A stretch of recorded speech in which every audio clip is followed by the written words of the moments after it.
हर हर महादेव। ओम नमः शिवाय। आज रसपान कीजिए सोमवती अमावस्या की कथा जो पौष महीने में पड़ रही है। हर महीने में एक बार अमावस्या आती है। इस प्रकार साल में 12 अमावस्या पड़ती है, यानी अमावस्या 12 प्रकार की होती है।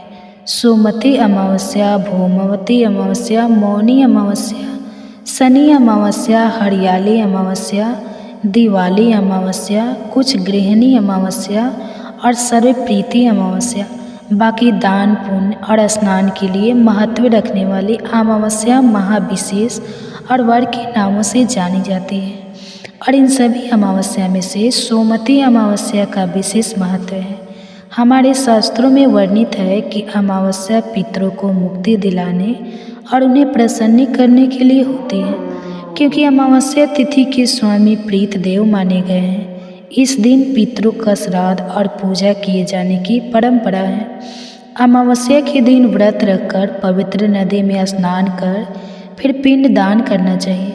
और सोमवती अमावस्या के दिन सुहागिन महिलाओं को अपने सुहाग की रक्षा के लिए घर परिवार में सुख समृद्धि की कामना से उपवास रखकर व्रत की कथा का श्रवण करना चाहिए।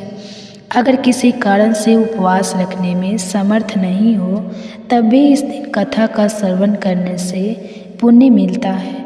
इसलिए आज की इस वीडियो में आप सभी सुनेंगे सोमवती अमावस्या की कथा। सोमवती अमावस्या की कथा सुनने से पहले जानिए पूजा विधि के बारे में। आज के दिन संभव हो तो किसी पवित्र नदी में स्नान करें और उसके बाद सूर्य देव को अर्घ्य दें। साथ ही सूर्य देव के मंत्रों का जाप करें। फिर भगवान शिव और माता पार्वती की पूजा करें। शिवलिंग का अभिषेक करें। इसके बाद धतूरा, पुष्प, बेलपत्र आदि शिव जी को अर्पित करें। इस दिन भगवान शिव की पूजा अर्चना करने से सभी मनोकामनाएं पूरी हो जाती हैं। इस पावन दिन पर माता लक्ष्मी जी की पूजा करना भी बहुत शुभ रहता है। ऐसी परंपरा है कि पहली सोमवती अमावस्या के दिन धान, पान, हल्दी, सिंदूर और सुपारी की भौरी दी जाती है। और उसके बाद सोमवती अमावस्या को अपनी सामर्थ्य के अनुसार फल, मिठाई, सुहाग सामग्री या खाने की सामग्री इत्यादि की भौरी दी जाती है। भौरी पर चढ़ाया गया सामान किसी सुपात्र, ब्राह्मण, ननद या भांजे को दिया जाता है। इस दिन पीपल के पेड़ की या फिर तुलसी जी के पौधे की 108 परिक्रमा की जाती है।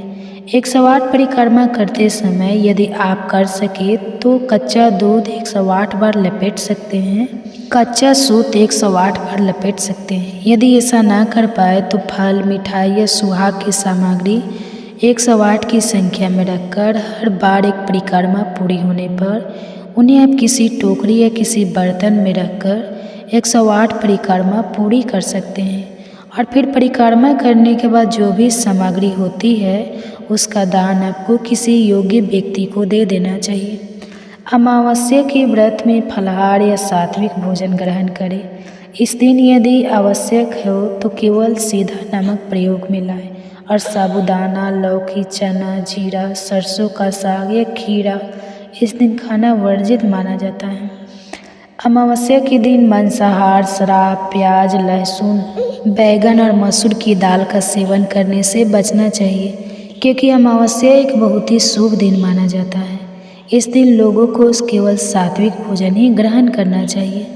अमावस्या तिथि के दिन मांस, मदिरा ना खरीदें, नई झाड़ू ना खरीदें और आटा या गेहूं भी अमावस्या के दिन नहीं खरीदना चाहिए, नहीं तो पितर नाराज हो सकते हैं। कोई भी शुभ काम जैसे मुंडन, गृह प्रवेश या रोका आदि नहीं करना चाहिए। किसी दूसरे के घर में भोजन करने से बचना चाहिए। किसी से लड़ाई झगड़ा या अपशब्द कहने से बचना चाहिए। अमावस्या का उपवास रखने वाले को शरीर पर इस दिन तेल नहीं लगाना चाहिए, ना ही तेल की मालिश करनी चाहिए। चंद्र दोष से पीड़ित लोगों को आज के दिन चंद्रमा के दर्शन नहीं करने चाहिए और गाय को दही या चावल खिलाना चाहिए। नाखून और सिर के बाल भी इस दिन नहीं काटना चाहिए। अमावस्या का व्रत सुबह से लेकर शाम तक रहता है। शाम की पूजा करने से बाद आप फलाहार ग्रहण करके अगले दिन अन्न ग्रहण कर सकते हैं। जो लोग बिना अन्न के नहीं रह सकते वो शाम के समय सात्विक भोजन भी कर सकते हैं।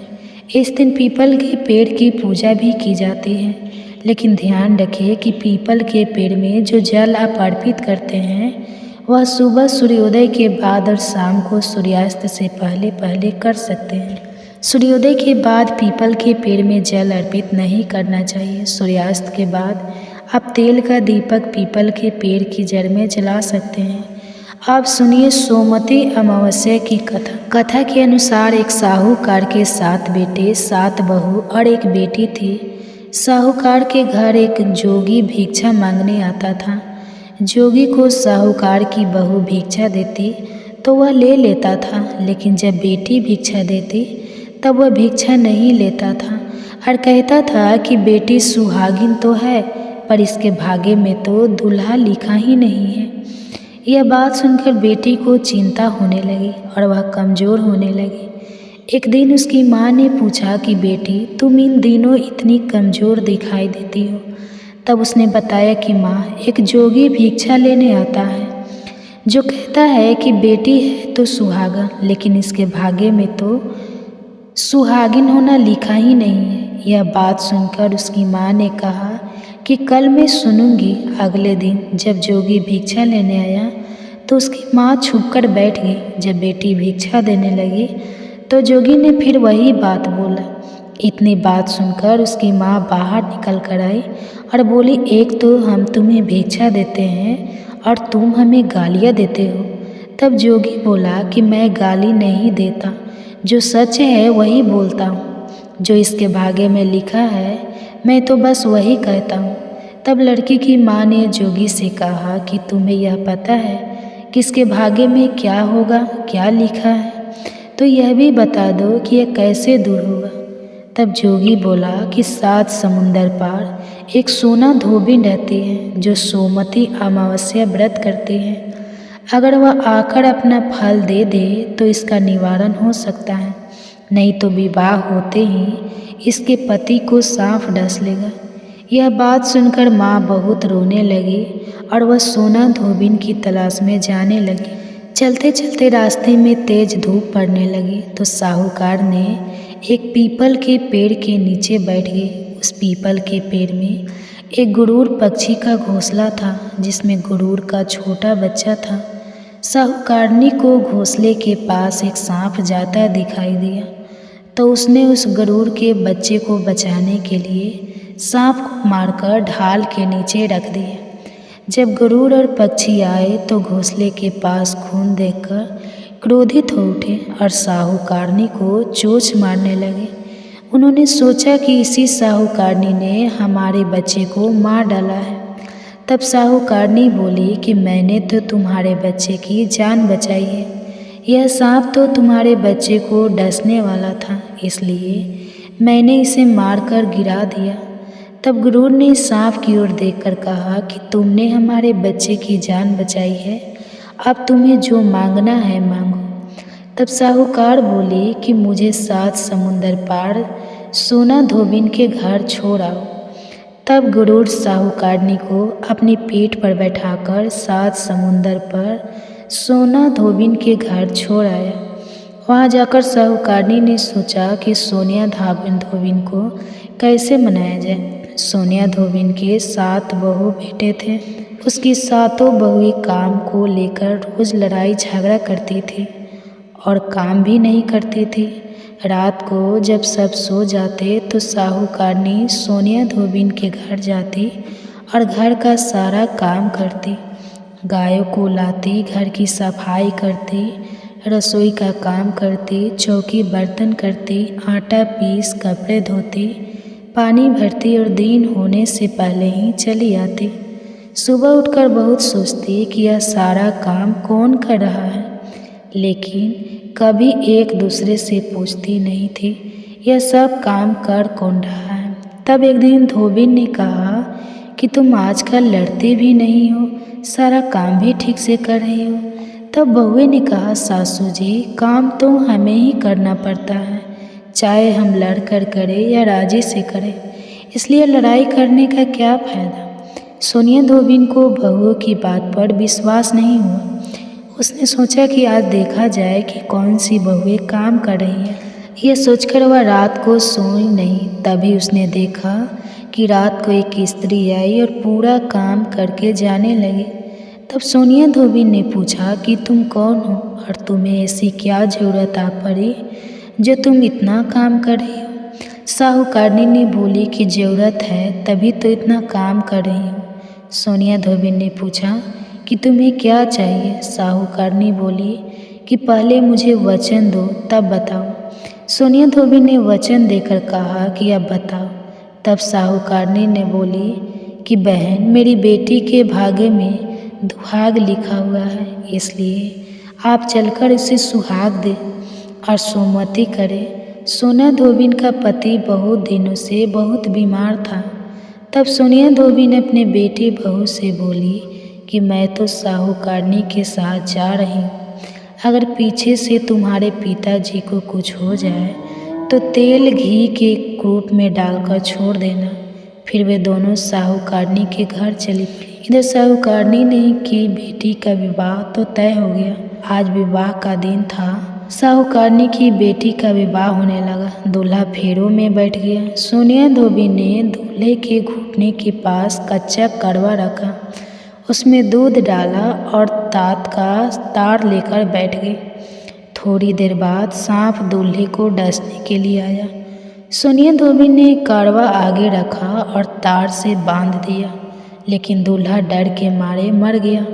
तब सोनिया धोबिन ने टीके में से रोली निकाली, मांग में से सिंदूर निकाला, आँख में से काजल निकाला और मेहंदी निकालकर छोटी अंगुली से छींटे मारे और बोली कि आज तक मैंने जितनी सोमती अमावस्या करी उनका फल साहूकारनी की बेटी को हो लग जाए और आगे जो मैं सोमती अमावस्या करूँ वह मेरे बेटे को लगे। ऐसा कहते ही दूल्हा जीवित हो गया और तब सोमती अमावस्या की जय जय बोलने लगे।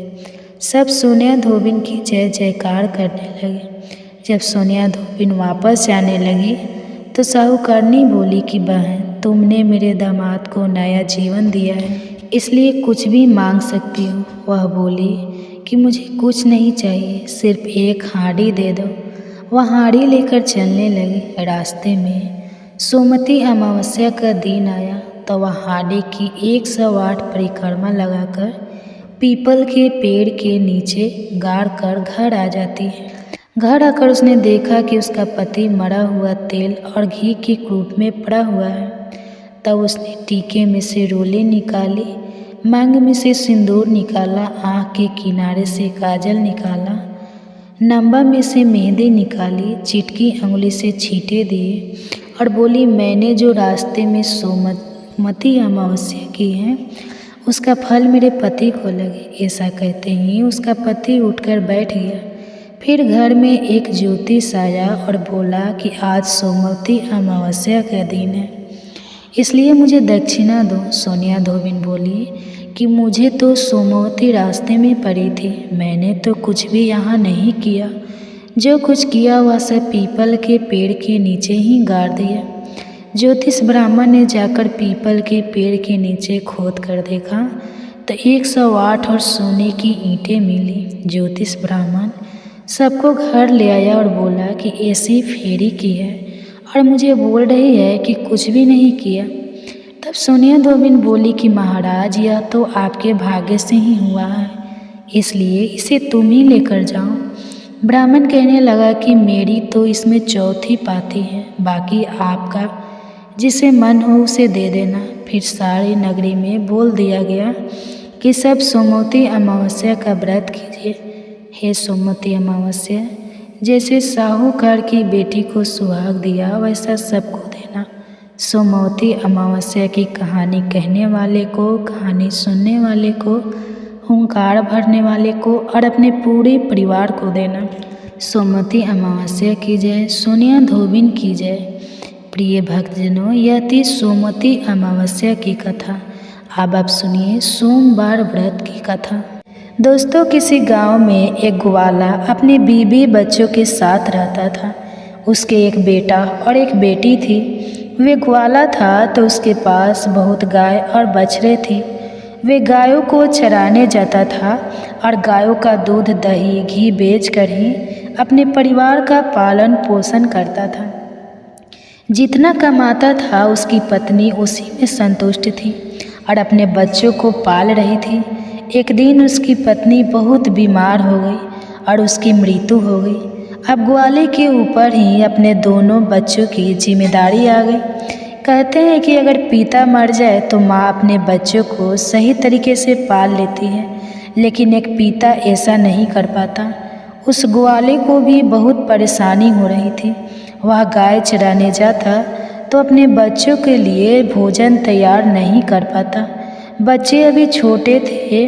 बेटी 10 साल की थी और बेटा 8 साल का। कुछ में ऐसे ही बीत गया। फिर ग्वाले ने बच्चों के पालन पोषण के दूसरी शादी कर ली।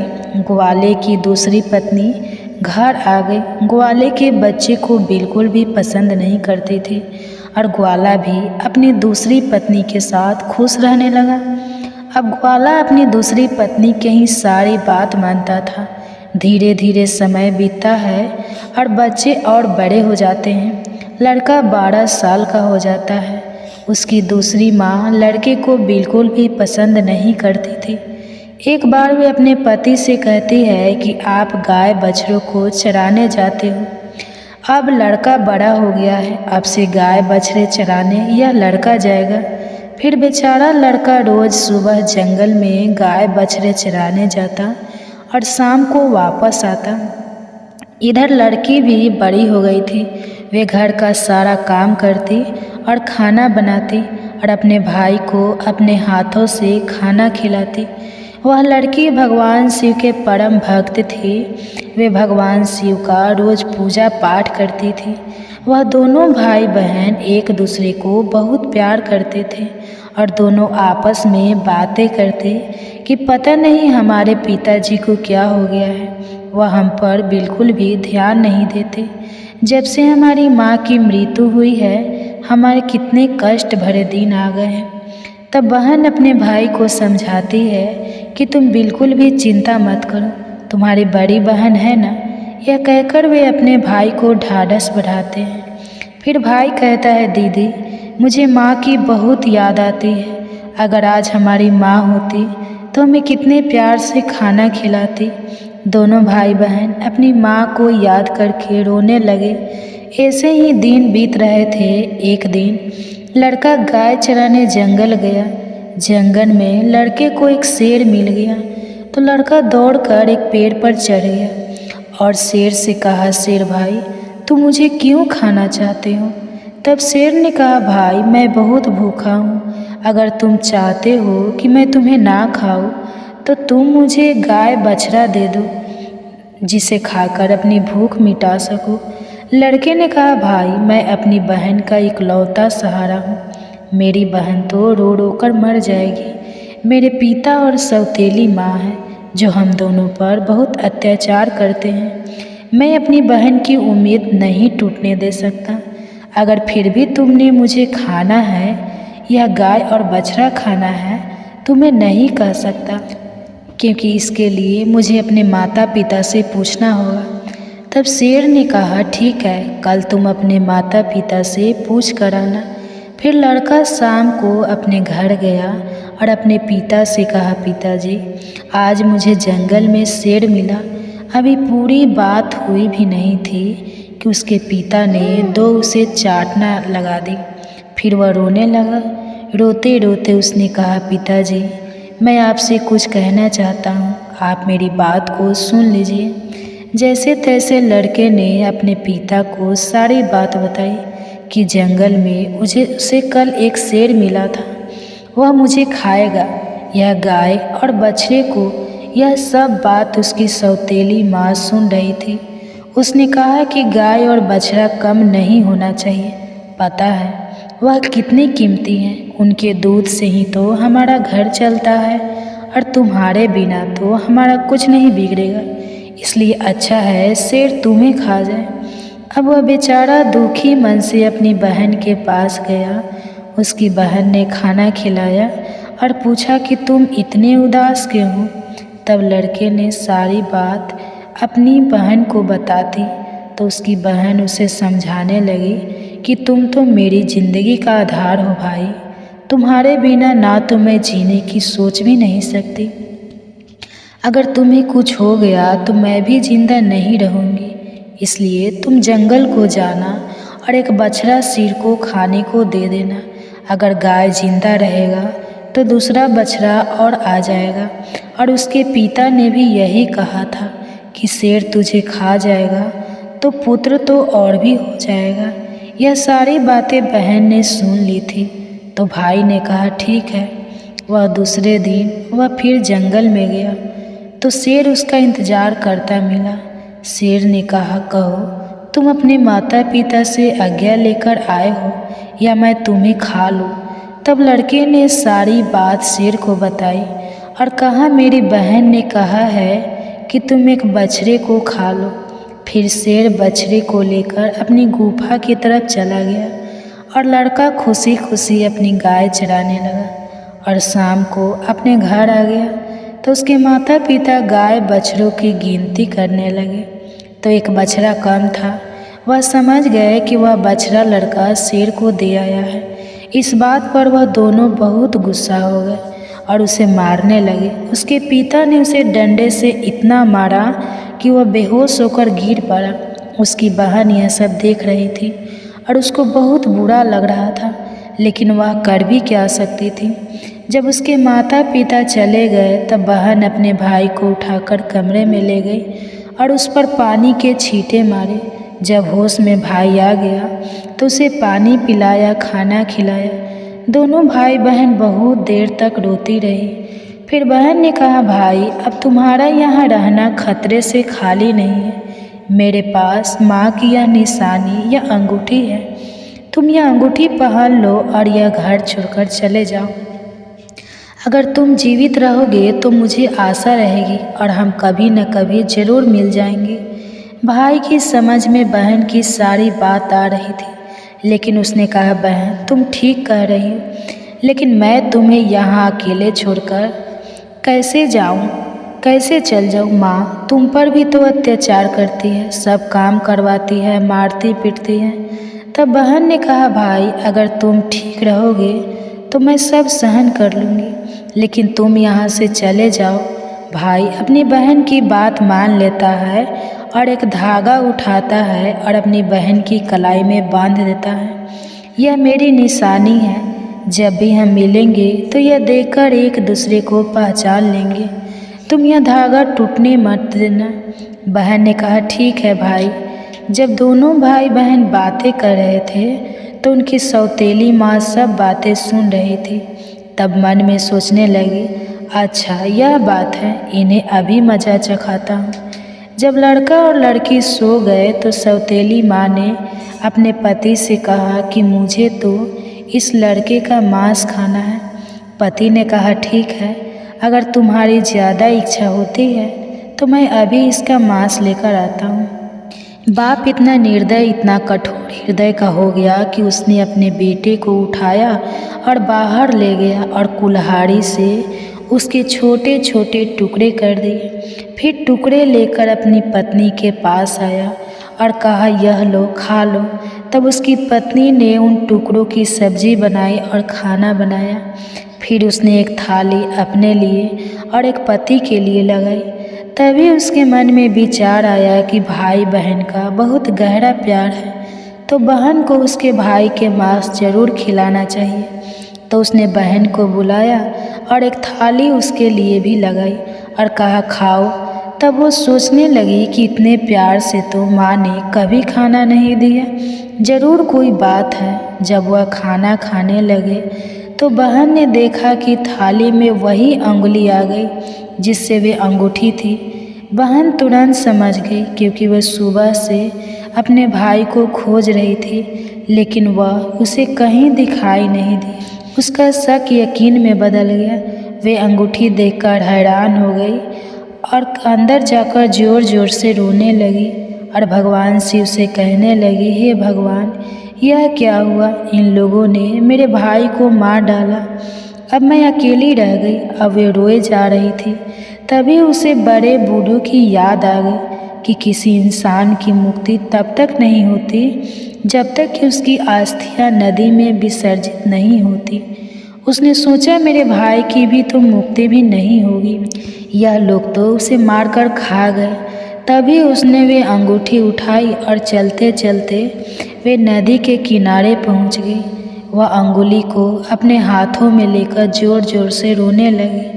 वह भगवान को याद कर रही थी क्योंकि वह लड़की बहुत धार्मिक थी। वे रोज़ भगवान शिव का पूजा पाठ किया करती थी, सोमवार का व्रत रखती थी और हमेशा भगवान से यही प्रार्थना करती थी कि हे भगवान मेरे भाई की रक्षा करना। उसकी दिन भी रोते रोते कह रही थी, हे भगवान मेरे इस संसार में कोई नहीं है। एक भाई था, उसे भी तुमने ले लिया, माँ को तो पहले ही छीन लिया। अब मैं किसके लिए जीवित रहूँगी? मैं भी इसी नदी में कूदकर अपनी जान दे दूँगी। फिर उंगली उसने नदी में डाली और भगवान से प्रार्थना की, हे भगवान मेरे भाई को मुक्ति देना, वह जहाँ कहीं भी है उसकी आत्मा को शांति मिले। फिर नदी में कूदने वाली होती है तो उसने देखा कि जो उंगली उसने नदी में डाली है वे तोता बनकर उड़ गया और नदी के पास एक पेड़ था, उस पेड़ पर जाकर बैठ गया। फिर तोते ने कहा, बहन तुम क्यों दुखी होती है? मैं तेरा भाई हूँ। बहन तुम्हें यह बहुत अच्छा किया जो तुमने यह उंगली नदी में डाल दी, इससे मेरी मुक्ति हो गई और मुझे तोते का जन्म मिल गया। बहन तुम चिंता मत करो, मैं तोता बनकर भी तुम्हारी हर तरह से मदद करूँगा। हम दोनों आपस में सुख दुख की बात है किया करेंगे। यह देखकर बहन बहुत खुश हुई कि चलो मेरा भाई साथ तो है, किसी भी रूप में सही। फिर बहन घर वापस आ गई। सौतेली माँ उसे सारा काम करवाती और बहुत खुश होती कि चलो इसके कोई भाई नहीं है, इसके भाई से तो पीछा छूटा। लेकिन वे लड़की जल्दी से अपना काम पूरा करती और बाग बगीचे में जाती। वहाँ उसका भाई उसका इंतज़ार करता रहता था। दोनों भाई बहन खूब बातें करते, वे अपनी बहन को अच्छे अच्छे फल खिलाता। सावन का महीना चल रहा था। लड़की सावन महीने में पूजा पाठ करती, सावन सोमवार का व्रत रखती और पूजा पाठ करने के बहाने ही वे बगीचे में जाती थी। भाई ने बहन से कहा, बहन तुम चिंता मत करना, यदि माँ पिताजी तुम्हें यहाँ ना आने दे तो मैं घर के बाहर किसी डाल पर बैठ जाऊँगा। बहन बहुत खुश थी, वे मन में बहुत खुश रहने लगी। रक्षाबंधन का त्यौहार आने वाला था तो भाई ने सोचा मुझे अपनी बहन के लिए कुछ करना चाहिए। यह वहाँ निर्दय लोगों के साथ रहती है, जो उन्होंने मेरे साथ किया कहीं मेरी बहन के साथ ना कर दे, मुझे उनसे बदला लेना होगा। फिर उसने भगवान से प्रार्थना की कि हे भगवान मेरी बहन की रक्षा करना। तभी वह एक लोहार के पास पहुंचा। लोहार से तोते ने कहा, पिता ने मारा, माँ ने मरवाया, बहन सरासर रोई थी, मैं हरियर तोता बन उड़ाया। फिर वे लोहार कहने लगा, तुम क्या कह रहे हो? मेरी तो कुछ भी समझ में नहीं आया। फिर उसने वही दोहराया, पिता ने मारा, माँ ने मरवाया, बहन सरासर रोई थी, मैं हरियर तोता बन उड़ाया। तोते को बोलता हुआ देखकर उसे उसकी बातें सुनने का मन हुआ। वह कहने लगा, होता तोता तुम मुझे खुल कर बताओ, तुम क्या कहना चाहते हो? तब तोते ने सारी बात लोहार को बताई। लोहार तोते की बात सुनकर कहता है, तुम्हारी कहानी तो बहुत ही दुख भरी है, यह सुनकर मुझे रोना आ रहा है। तुम बताओ तुम मुझसे क्या चाहते हो? अगर तुम चाहो तो मैं तुम्हारे लिए अपनी जान भी दे सकता हूँ। तब तोते ने कहा, मुझे कुछ नहीं चाहिए, बस तुम मेरे लिए एक ऐसी कतार बना दो जो तलवार से भी तेज हो। लोहार ने कहा, ठीक है भाई। फिर लोहार ने तोते के लिए कतार बनाई। कतार बन गई। तोते ने कहा, इस कतार को मेरे पंखों में छुपा दो। लोहार ने कतार तोता के पंखों में छुपा दी। वह तोता वापस पेड़ पर आ गया। उसने अपनी बहन को कुछ नहीं बताया। उसकी बहन उससे मिली, बातें की, साथ में भोजन किया और वे घर वापस चली गई। अगले दिन तोता एक सुनार के पास गया और सुनार से भी वही बातें कही कि बाप ने मारा, माँ ने मरवाया, बहन सरासर रोई, मैं हरियर तोता बन उड़ाया। सुनार ने कहा, तुम क्या कह रहे हो, मेरी समझ में कुछ नहीं आ रहा है। वे फिर से वही कहने लगा। सुनार को भी उसकी बातें जानने की इच्छा हुई कि यह क्या कहना चाहता है। सुनार ने तोते से कहा कि तुम मुझे सीधे सीधे बताओ, तुम क्या कहना चाहते हो। तो तोता ने सुनार को भी अपनी सारी बात बता दी। सुनार भी तोते की बात सुनकर बहुत दुखी हुआ। सुनार को उससे बहुत हमदर्दी हो जाती है और सुनार भी उसकी बातें सुनकर रोने लगता है। फिर सुनार कहता है, बताओ मैं तुम्हारी क्या मदद कर सकता हूँ। तोते ने कहा कि भाई, रक्षाबंधन आने वाला है, मैं अपनी बहन को सोने के कुछ गहने देना चाहता हूँ, तो तुम मेरी बहन के लिए गहने बना दो। सुनार ने कहा, बस इतनी सी बात, बताओ क्या क्या बनाना है। फिर सुनार ने उसकी बहन के लिए कुछ गहने बना दिए। तो तोते ने उसे बहुत धन्यवाद दिया और कहा, भाई यह गहने तुम मेरी गर्दन में डाल दो। सुनार ने वह गहने उसके गर्दन में डाल दिए। फिर तोता उड़कर उसी पेड़ पर आ गया जिस पेड़ पर वे रहता था। उसी पेड़ के खोल में तोता ने उन गहनों को रख दिया। फिर रक्षाबंधन का त्यौहार आया तो उसकी बहन उसे राखी बांधने आई, तो दोनों भाई बहन बहुत खुश हुए। तोते ने सारे गहने अपनी बहन को दिए। गहने पाकर बहन बहुत खुश हुई। फिर उसने पूछा कि तुम्हारे पास ये गहने कहाँ से आए। तोते ने कहा, मेरा एक दोस्त है, उसने मुझे बनाकर दिए हैं। फिर बहन खुशी खुशी घर चली गई। जब सौतेली माँ ने उसे गहने पहने हुए देखा तो जल भून गई और उसे मारते हुए बोली, ये गहने कहाँ से चोरी करके लाई है। तब उसने कहा, माँ, मैंने यह गहने कहीं से चुराए नहीं है, यह तो मेरे भाई ने मुझे दिए हैं।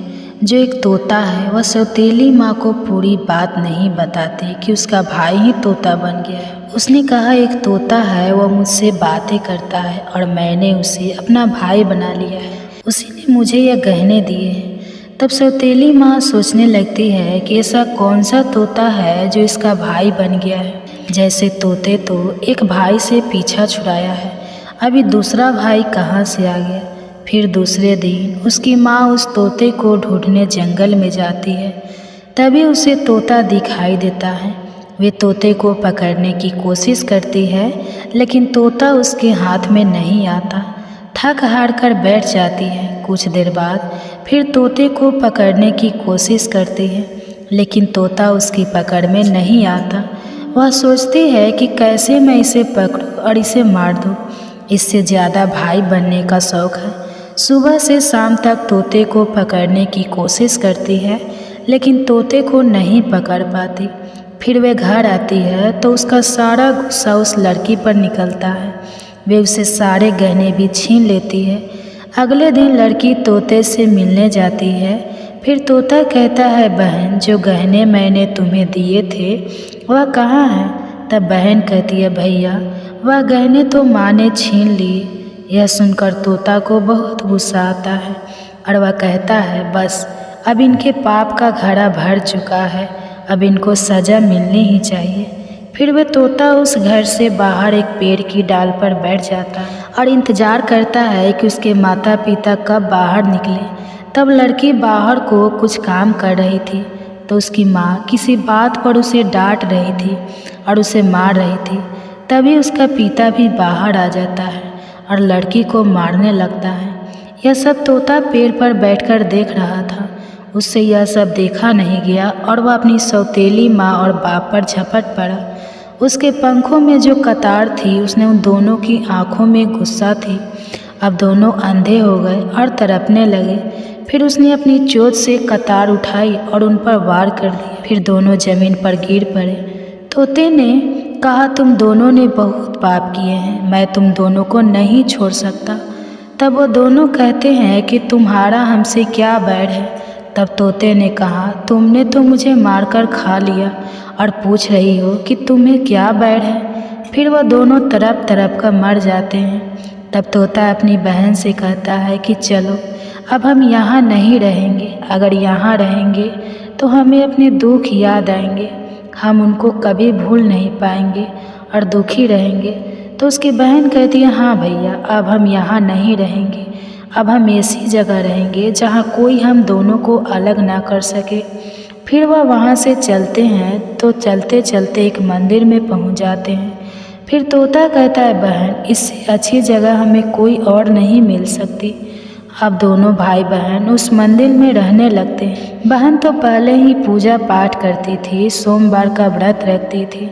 अब तोता भी पूजा पाठ करता है। पास में ही एक सरोवर था, उसे अपनी पंख गीले करके लाता है, उस शिवलिंग पर जल चढ़ाता है और लड़के भी भगवान शिव और पार्वती की पूजा करके ऐसे ही दिन बीत रहे थे। उसकी सच्ची भक्ति को देखकर एक दिन माँ पार्वती ने भगवान शिव से कहा कि देखो कितने दुखिया बहन भाई हैं, इनको देखकर मुझे रोना आता है।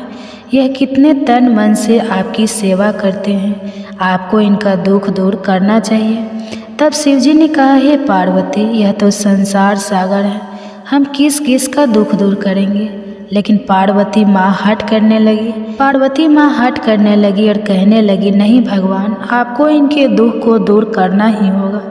तो भगवान शिव पार्वती माँ के हट के आगे मान जाते हैं। जब वो दोनों भाई बहन पूजा कर रहे थे तो भगवान शिव और पार्वती प्रकट होते हैं और उनसे मनचाहा वरदान मांगने को कहते हैं। तो लड़की ने कहा, हे भगवान, मुझे तो कुछ नहीं चाहिए, मैं तो बस इतना चाहती हूँ कि मेरा भाई पहले वाले रूप में आ जाए और हम भाई बहन को कोई अलग ना कर सके। उसकी यह बात सुनकर भगवान शिव और पार्वती बहुत खुश होते हैं और उन्हें वरदान देते हैं कि उसका भाई पहले जैसा हो जाए। फिर भगवान शिव पार्वती की कृपा से वे लड़का पहले जैसा हो गया और अब भाई बहन बहुत खुश हो गए और भाई बहन खुश होकर भगवान शिव की पूजा करने लगी और बड़े प्यार से रहने लगे। तो दोस्तों, यह थी आज की ज्ञानवर्धक वीडियो। अगर आप ऐसे ही रोचक कहानियों का लाभ अधिक से अधिक लेना चाहते हैं तो इस वीडियो को लाइक करके हमारे इस चैनल वंदना काव्या को अभी सब्सक्राइब करें और इस वीडियो को अपने दोस्तों एवं परिवार के साथ साथ शेयर भी जरूर करें। और दोस्तों, अगर आप भी मेरी तरह भगवान शिव की भक्त है तो कमेंट बॉक्स में सच्ची श्रद्धा से हर हर महादेव जरूर लिखिए। अब सुनिए भगवान शिव की आरती एवं चालीसा। भगवान शंकर को ओंकार स्वरूप कहा जाता है। वे सृष्टि के रचयिता, पालक और संहारक है। उनकी जटा से गंगा प्रवाहित होती है जो समस्त जीवों के पापों को हरती है। उनके त्रिनेत्र से ज्ञान, तप और न्याय का प्रकाश फैलता है। शिवजी त्रिपुरारी कहलाते हैं क्योंकि उन्होंने त्रिपुर नामक राक्षस का वध करके देवताओं और संसार को कष्टों से मुक्त किया। वे रुद्र है जो अधर्म का संहार करते हैं और धर्म की स्थापना करते हैं। नटराज शिव का रूप उनके नृत्य से सृष्टि के निर्माण, संरक्षण और संहार का प्रतीक है।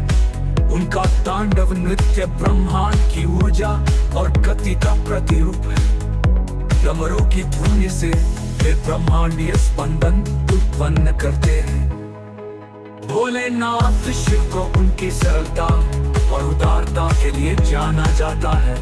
वे भक्तों की थोड़ी सी भक्ति और श्रद्धा से प्रसन्न हो जाते हैं। समुद्र मंथन के समय उन्होंने हलाहल विष का पान करके सृष्टि की रक्षा की। शिव जी को आशुतोष कहा जाता है क्योंकि वे तुरंत प्रसन्न होकर भक्तों की इच्छाएं पूरी करते हैं। वे अपने भक्तों को केवल सच्चे प्रेम और समर्पण के आधार पर स्वीकार करते हैं, चाहे वो राक्षस हो या देवता। जय शिव ओंकारा, ओम जय शिव ओंकारा, ब्रह्मा विष्णु सदाशिव ओंकारा, ओम जय शिव ओंकारा, ब्रह्मा विष्णु सदाशिव अर्धांगी धारा। आरती में शिव जी के विभिन्न स्वरूपों और उनकी महिमा का वर्णन किया गया है। ये आरती भक्तों के मन में ईश्वर के प्रति श्रद्धा और समर्पण की भावना जागृत करती है। शिव का हर रूप ये सिखाता है कि सृष्टि में संतुलन बनाए रखना आवश्यक है। शिव के अन्य गुण और उनकी आराधना। शिव को पंचाक्षरी मंत्रों नमः शिवाय के द्वारा स्मरण किया जाता है। उनका वाहन नंदी शक्ति और भक्ति का प्रतीक है। शिवलिंग पूजा के माध्यम से उनकी निराकार और साकार दोनों स्वरूपों की आराधना की जाती है। उनके गले में सर्प, जटा में चंद्रमा और हाथ में त्रिशूल उनके गुणों का प्रतीक है।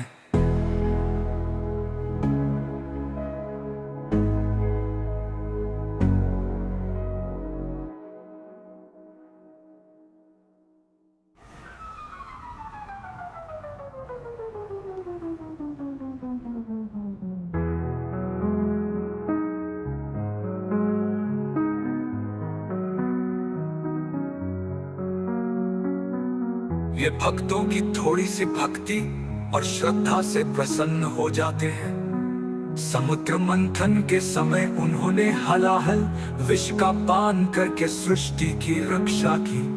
शिव जी को आशुतोष कहा जाता है क्योंकि वे तुरंत प्रसन्न होकर भक्तों की इच्छाएं पूरी करते हैं। वे अपने भक्तों को केवल सच्चे प्रेम और समर्पण के आधार पर स्वीकार करते हैं, चाहे वो राक्षस हो या देवता। परंतु वे तुरंत प्रसन्न होकर भक्तों की इच्छाएं पूरी करते हैं। ओम जय शिव ओंकारा, ओम जय शिव ओंकारा, ब्रह्मा विष्णु सदाशिव।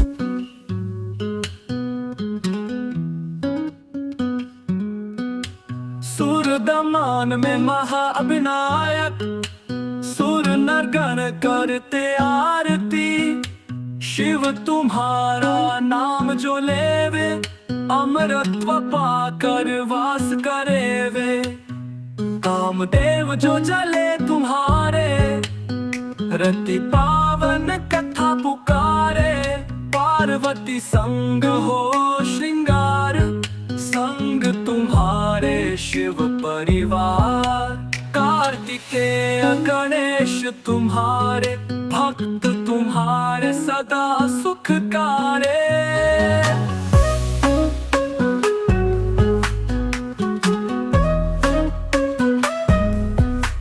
तुमसे शक्ति प्रकट सारी, आदि अनादि तुम्ही अवतारी। हर हर महादेव तुम्हारा नारा, जन जन का तुम ही सहारा। रुद्राभिषेक करहि जो नर नारी, उनके जीवन में दुख नहीं भारी। शिवरात्रि व्रत करे जो ध्याना, भव सागर से वह तर जाना। शिव की महिमा अपरंपार, हर पल करते उद्धार। जो भी श्रद्धा से गुण गाए, भव बंधन से मुक्त हो जाए। शिव चालीसा का पाठ करने वाले व्यक्ति को भगवान शिव की कृपा प्राप्त होती है। इससे मन को शांति और जीवन में सफलता मिलती है। कठिन समय में शिव चालीसा का पाठ करने से समस्याओं का समाधान होता है।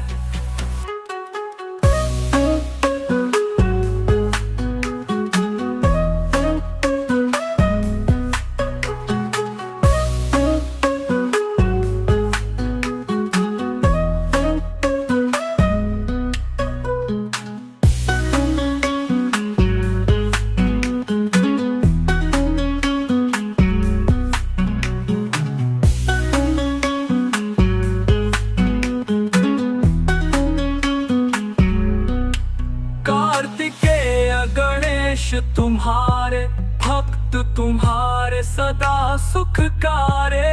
तुमसे शक्ति प्रकट सारी, आदि अनादि तुम्ही अवतारी। हर हर महादेव तुम्हारा नारा, जन जन का तुम ही सहारा। रुद्राभिषेक करहि जो नर नारी, उनके जीवन में दुख नहीं भारी। शिवरात्रि व्रत करे जो ध्याना, भव सागर से वह तर जाना। शिव की महिमा अपरंपार, हर पल करते उद्धार। जो भी श्रद्धा से गुण गाए, भव बंधन से मुक्त हो जाए। शिव चालीसा का पाठ करने वाले व्यक्ति को भगवान शिव की कृपा प्राप्त होती है। इससे मन को शांति और जीवन में सफलता मिलती है। कठिन समय में शिव